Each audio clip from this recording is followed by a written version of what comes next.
কোরআনের বিপক্ষে। এমন একটা আয়াত আইন যার বিপক্ষে বিভিন্ন মানুষ থেকে যুক্তি পাওয়া যায়, যেমন নারী পুরুষের সমান অধিকার। কি অধিকার?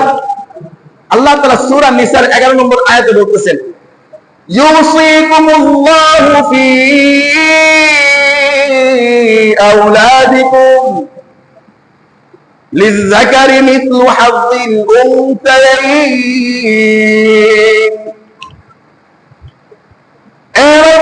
তোমরা তোমাদের সন্তানকে বলে দাও, তুমি মরে যাওয়ার পর তোমার পরিত্যক্ত সম্পদ তাদের ভিতরে বন্টন করবে, কিন্তু বন্টনের নিয়ম নীতি বলে দিবেন কে? আমি আল্লাহ বলে দিলাম, লিযযাকারি মিসলু হাযযিল উনসায়াইন, সন্তান পাবে 2 আর মেয়ে সন্তান পাবে 1। এটা কার আইন? কার আইন?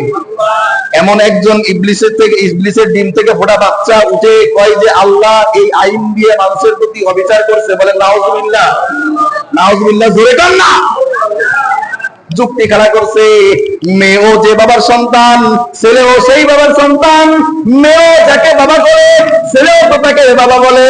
মেয়েরও তো মুখ আছে, খাবারের প্রয়োজন, ছেলেরও তো মুখ আছে, খাবারের প্রয়োজন। আরে ছেলেরও তো শরীর আছে, পোশাকের বস্ত্রের প্রয়োজন। মেয়েরও তো শরীর আছে, পোশাক আর বস্ত্রের প্রয়োজন। ছেলেরও জীবন আছে, জীবন যাপনের জন্য বাড়ি ঘর থাকার স্থানের প্রয়োজন আছে কিনা? মেয়েরও তো একটা জীবন আছে, যেটা যাপন করতে গেলে দুনিয়ায় থাকার স্থান প্রয়োজন আছে। অর্থাৎ আল্লাহ তাআলা এখানে নাউজুবিল্লাহ বিচার করেছে, ছেলেকে 2 অংশ দিয়ে মেয়েকে 1 অংশ দিয়ে আল্লাহ ছেলে মেয়ের প্রতি অবিচার করেছে। বলেন নাউজুবিল্লাহ। এই ইবলিস থেকে ডিম ফুটা বাচ্চা বাংলাদেশে আমার জানা মতে সর্বপ্রথম যে স্লোগানটা উঠাইছিল, এই স্লোগানের মালিক হচ্ছে তসলিমা নাসরিন, নাস্তিক তসলিমা নাসরিন। যখন এই স্লোগান উঠাইছে, তাওহীদি জনতা তো বসে থাকে না, কারণ কার বিপক্ষে বলছে? কার বিপক্ষে বলছে? দোস্ত, তোমার আমার ঘুম হয়তো একটু বেশি ছিল সেই দিন, কিন্তু তাওহীদি জনতা তোমার আমার মতো আরো ঈমান দৃঢ় মানুষ কম ছিল না। তাদের স্লোগানে নারে তাকবীরের ধ্বনিতে রাতের অন্ধকারে বোরকা মুড়ি দিয়ে এই দেশ ছেড়ে পলাইতে হয়েছে, ঠিক কিনা? কি জন্য? কার বিরোধিতা করছে? কি দরকার হয়েছে? যুক্তি। কি দরকার হয়েছে? যুক্তি। আচ্ছা আসেন, যেহেতু এই আয়াতের বিপক্ষে যুক্তি দরকার হয়েছে, আমরা একটু যুক্তির আলোকে একটু বোঝার চেষ্টা করি যে আল্লাহ আসলেই কেউ বিচার করছে নাকি ন্যায় বিচার করছে। আমরা একটু যুক্তিতে বোঝার চেষ্টা করি।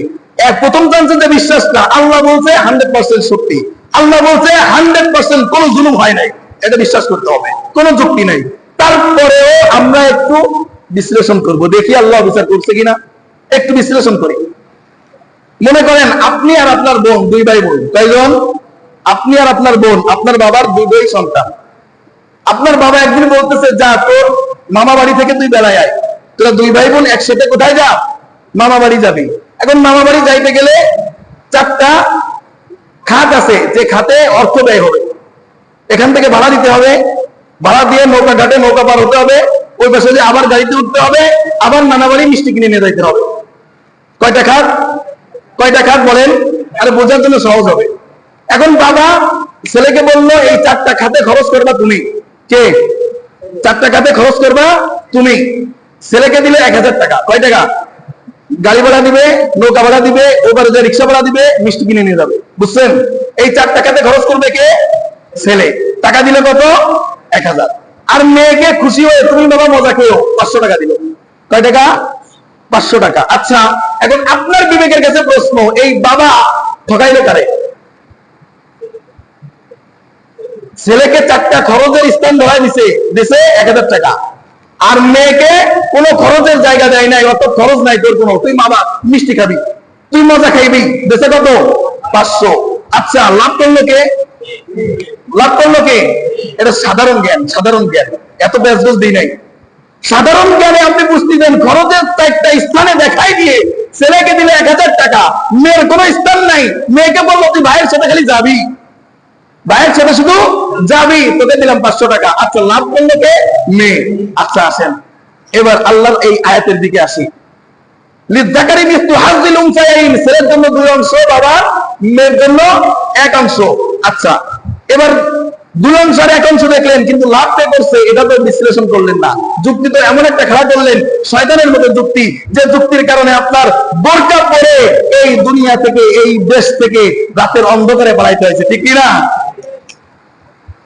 ছেলেকে আল্লাহ দায়িত্ব দিছে, তুমি যখন বড় হবা, মেয়েকে বলতেছে মনে করেন আল্লাহ তাআলা, তুমি যখন ছোট্ট, তোমার বিবাহের আগ পর্যন্ত সমস্ত দায়িত্ব বাবা। তোমার খাওয়াবে কে, থাকতে দেবে কে, পরনের পোশাক দিবে কে, বিবাহের আগ পর্যন্ত, জন্ম থেকে বিবাহের আগ পর্যন্ত দায়িত্ব কার? বাবার। তাহলে জন্ম থেকে বিবাহের আগ পর্যন্ত যতটা খাদ আছে দায়িত্ব কার? বাবা। বিবাহের পরে একটা মেয়ে চলে যায় কার ঘরে? স্বামীর ঘরে। স্বামীর ঘরে যাওয়ার পর ওই মহিলাকে খাওয়াবে কে? ভরণ পোষণের দায়িত্ব কার? সব জায়গায় খরচ করবে কে? স্বামী। স্বামী মারা গেছে, আল্লাহ সন্তান দিছে, এখন সন্তান আছে ছেলে। এই ছেলে যদি থাকে, স্বামী যদি মারা যায়, এখন এই মাকে খাওয়ানোর দায়িত্ব কার? কার? ছেলের। মাকে ভরণ পোষণের দায়িত্ব কার? মাকে থাকতে দেওয়ার, স্থান দেওয়ার দায়িত্ব কার? ছেলের। ছেলে নাই, স্বামীও নাই, বাবাও নাই, ভাই আছে। কে আছে? বলে যে তোমার যদি ছেলে না থাকে, স্বামীও না থাকে, এখন তোমার দায়িত্ব না, তোমাকে এখন সমর্থ করলাম আমি আল্লাহ তোমার ভাইয়ের কাছে। বলে সুবহানাল্লাহ। তুমি মরার আগ পর্যন্ত তোমার ভরণ পোষণ টানবে কে? তোমাকে থাকতে দিবে কে? তোমার খোরাক দিবে কে? ভাই। আচ্ছা, মরার পর্যন্ত চারটা স্তর হইতে পারে একটা মহিলার জীবনে, চারটা স্তরে চারজন দায়িত্ব আল্লাহ দিয়ে দিছে। এই চার স্থানেই একজন ব্যক্তি, সে হচ্ছে পুরুষ। যখন তুমি সন্তান তখন তোমার দায়িত্ব বাবা মার, যখন তুমি স্বামী তখন তোমার দায়িত্ব স্ত্রীর, যখন তুমি বাবা তখন তোমার দায়িত্ব মেয়ের, তখন তুমি ভাই তখন তোমার দায়িত্ব তোমার বোনের, ঠিক কিনা? চিল্লায় কর। আল্লাহ স্থান দিল চারটা, ভাগ দিল দুইটা। খরচের স্থান দিল চারটা, ভাগ দিল দুইটা। আর মেয়ে তোমাকে খরচের স্থান দেয় না একটাও, ভাগ দিছে একটা। এই দোস্ত, তোমাদের কাছে আমার প্রশ্ন, আল্লাহ কি মেয়ের মধ্যে অবিচার করছে? কি মনে হয় আপনার? মেয়ের ভেতরে অবিচার করছে? করে নেই। বরঞ্চ ছেলের থেকে মেয়ে লাভবান বেশি হয়েছে, ঠিক কিনা? ছেলের খরচ সব জায়গায়, মেয়ের খরচ কোথাও নাই। অর্থাৎ যুক্তি যদি এভাবে দিই, প্রতিটা হুকুমের পক্ষে কড়া কড়া যুক্তি আছে আল্লাহর বিধানের পক্ষে, কিন্তু আমাদের কাজ যুক্তি দেওয়া না। অকট্য ভাবে চোখ বুঝে অন্ধবিশ্বাস করবো একমাত্র কোরআনকে। বলেন চিল্লা এখন, ঠিক কিনা? বুঝে আসুক চাই না আসুক, অন্ধবিশ্বাস করলে একমাত্র কোরআন ও সুন্নাহকে করবো, ঠিক কিনা? আসেন।